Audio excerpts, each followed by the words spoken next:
REITs, or real estate investment trusts, allow individual investors, like you and me, to invest in large, income-producing real estate without needing a lot of money or going through the work of finding buildings for sale or financing the transaction. In the same way that indexes or mutual funds allow us to invest and benefit from the success of a bunch of different companies, REITs allow us to benefit from many different pieces of income-producing real estate. In addition to the accessibility of real estate that REITs provide, they're also one of the best performing asset classes available to investors. In this video, I'll be giving an overview of how individual investors like yourself can understand and invest in REITs, and some of the special qualifications that make investing in REITs so special.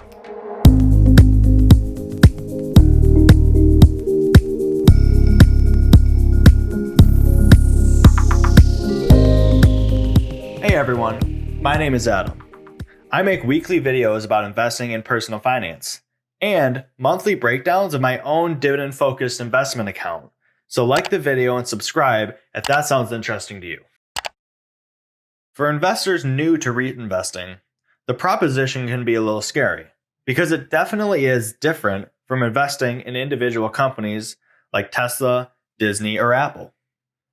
There are many different kinds of REITs, and the keys to success in each type can be completely different. But understanding how they work and including REITs into your normal investing can really help diversify your returns and help protect you from crashes in your portfolio. Investing in REITs is a little different than investing in individual stocks because there is a specific set of rules that these companies must follow. Organizationally, they are structured so that the top 5 owners can't have majority control of the fund, and there needs to be at least 100 individual shareholders. This is intended to keep the power of the REIT's decision-making out of the hands of a few very strong investors and allow the majority of investors like you and me to actually influence the decisions that the REITs make. Operationally, the rules become a little more restrictive. At least 75% of revenue needs to come from real estate sources like rent. And 75% of the total assets that the company owns needs to be real estate. And last, and probably most importantly to investors like you and me, REITs must pay out at least 90% of their taxable income in dividends to its shareholders. Now you might be thinking, why would a company sign up to be a REIT if it just means more rules? Well, REITs have one main benefit that make all of those requirements worth it. And that is that all the income that they make that is paid out to shareholders in the form of dividends is not taxed at the corporate level. However, there is a minor trade-off to this. For investors like you and me, when we receive a dividend from a company, let's say Walgreens, that dividend is taxed at a preferential rate, either 0, 15, or 20%, whereas the top marginal tax bracket for Americans is well over 30%. And when investors receive dividends from REITs, they do not get this special tax treatment on the personal tax level. Overall, this ends up with more money that the company made in the pockets of investors after taxes. But let's look at an example, let's say Walgreens and my favorite REIT, Store Capital, to really show this point. Let's assume that Walgreens and Store Capital both made $10 billion in taxable income. The corporate tax rate is 21%, and they both pay out 100% of their income in dividends to investors. Walgreens would pay $2.1 billion in taxes, leaving them with only $7.9 billion available to pay to its shareholders.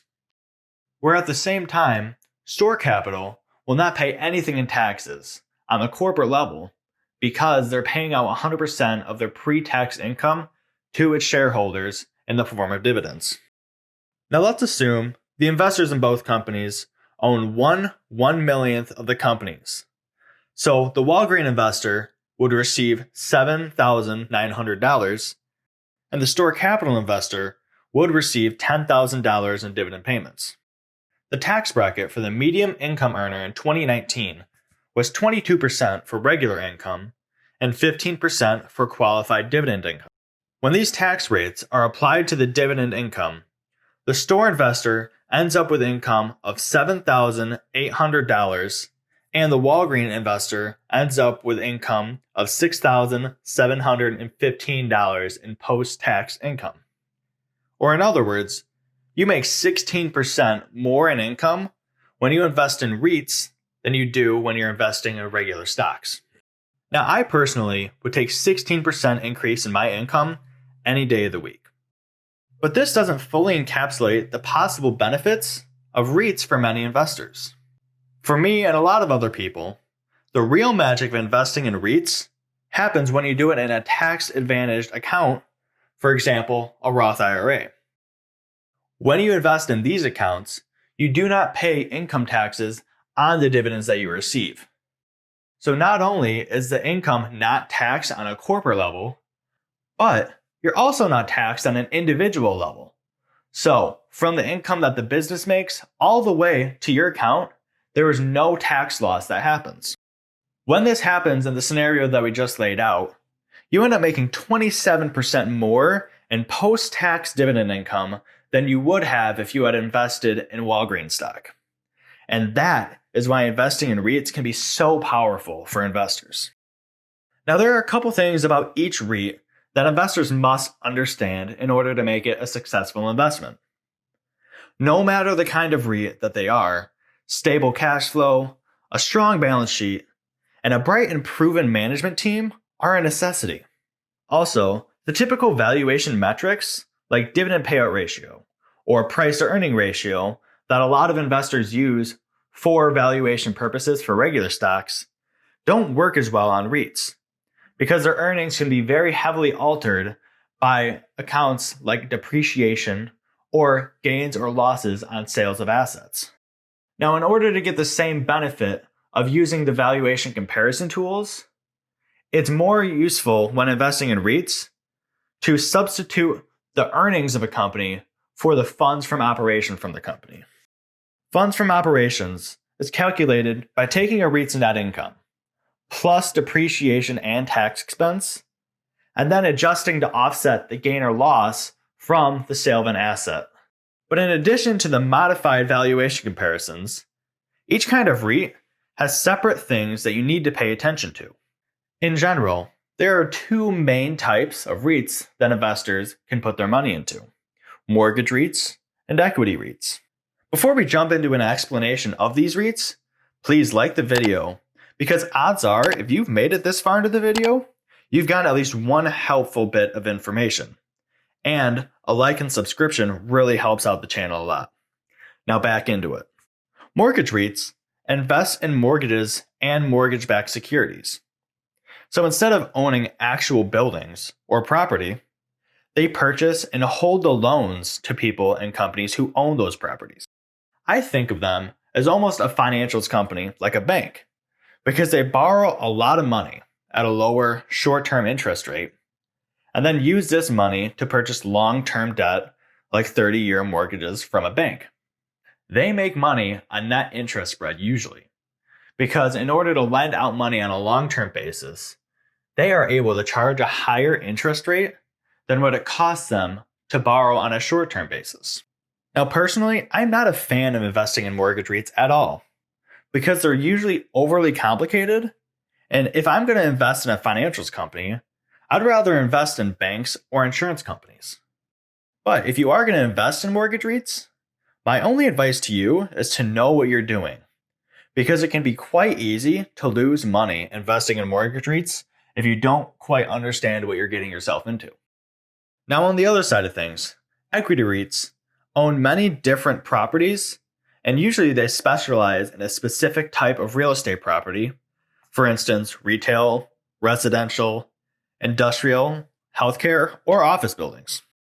About a quarter of all the REITs are classified as retail REITs, and they either own a bunch of large retail buildings, let's say malls, or freestanding retail buildings, for example, like a Walmart building, Walgreens, or a gas station.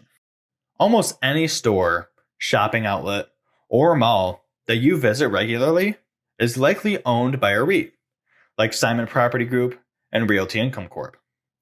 The key to investing in retail REITs is understanding that REITs only make money from the rent that their tenants pay.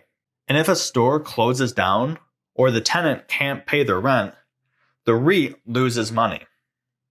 Because of this, the key to investing in retail REITs is understanding the kind of tenants that your REITs rent to and understanding the risks that could cause them to not pay their rent in the future. Equity REITs may also specialize in owning residential properties like apartments, multifamily, and single-family housing. Like retail REITs, residential REITs only make money when they collect rents. But in the case of residentials, they're collecting rent from individuals instead of businesses. It's important to know where the properties are located when investing in these REITs. Like, are they located in downtown New York, on a beach in Miami, Florida, or are they located in a rural town in Ohio? Where the properties are located will affect the kind of rents that you can receive from them. They will affect the kind of tenants that they have occupying those spaces. And it'll impact if a tenant will move, how long it will take you to find a new tenant, and how easily it will be to get a new renter paying you for that property. Unemployment levels rising in the area that your REIT owns properties will usually be a very bad thing for residential REITs. Because if the tenants aren't making money because they lost their job, they're also less likely to be able to pay some of their expenses like rent. Industrial REITs own buildings like distribution centers, factories, and warehouses, and they rent these areas out to companies who are generally large and need a lot of space to do their business. These REITs have become much more popular in the past 10 years because of the rise in e-commerce. Large players like Amazon need massive warehouses to receive inventory, store their inventory, and then distribute it when it is sold. And these massive warehouses are a massive expense for these companies. So in order to not have all their cash tied up in the properties, they will generally lease or rent these from companies like REITs. In general, the need for industrial buildings will increase and decrease with the economy. And right now, I think that because of the rebounding economy and other factors like people wanting to keep more inventory on hand, industrial REITs could be a good opportunity in the next year or two, and I will probably look to invest in one of them in the next couple months. Now, healthcare REITs own buildings like hospitals, medical offices, and senior housing facilities. Sometimes, healthcare REITs do not use the traditional landlord-tenant model with their properties, but they partner up with the tenant so that they each get a share of the operating profits. Healthcare REITs have been increasingly popular with investors over the last decade because in the United States, the baby boomer generation is moving into an age group where they may need to move into senior housing facilities.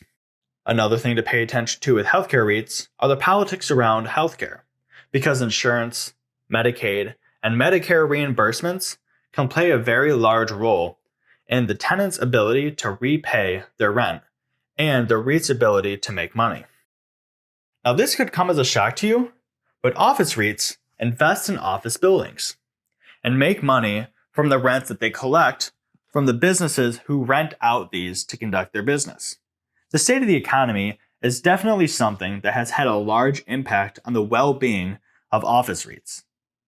Right now, they're definitely struggling, and their outlook is uncertain because many companies don't need or have the ability to use an office right now because of this pandemic. But also, there are many theories that the business landscape has changed so much because of this pandemic that there won't be nearly the same demand for office spaces even after this pandemic is resolved. I personally don't want to touch an office REIT until I'm confident that there will still be high levels of demand for office space in the future.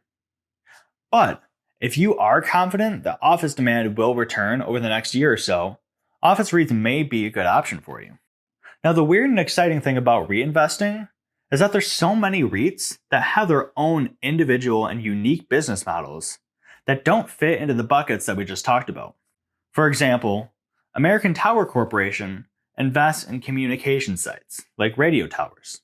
Crown Castle invests in cell towers and fiber optic networks. Public Storage invests in individual self-storage units.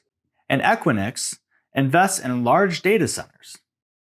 Because all these companies are not very similar in the way that they make money, nor do they share all the same risk factors, my only recommendation is, if a REIT has a unique business model like these all do, make sure that you understand the risks that could cause that REIT to struggle and understand the factors that sets them apart from their competitors. Hopefully this video gives you a good springboard into learning about REITs, because I do believe it will help diversify most, if not all, investment portfolios. If you enjoyed the video, let me know, and I can do more videos on reinvesting, and I'll be able to cover them on a more in-depth level. Make sure to get your free $10 bonus with M1 Finance when you use the link in the description, and like, subscribe, and turn on notifications to be notified when I release a new video in the future. I will see you guys in the next video, when I go through my dividend account for the month of November.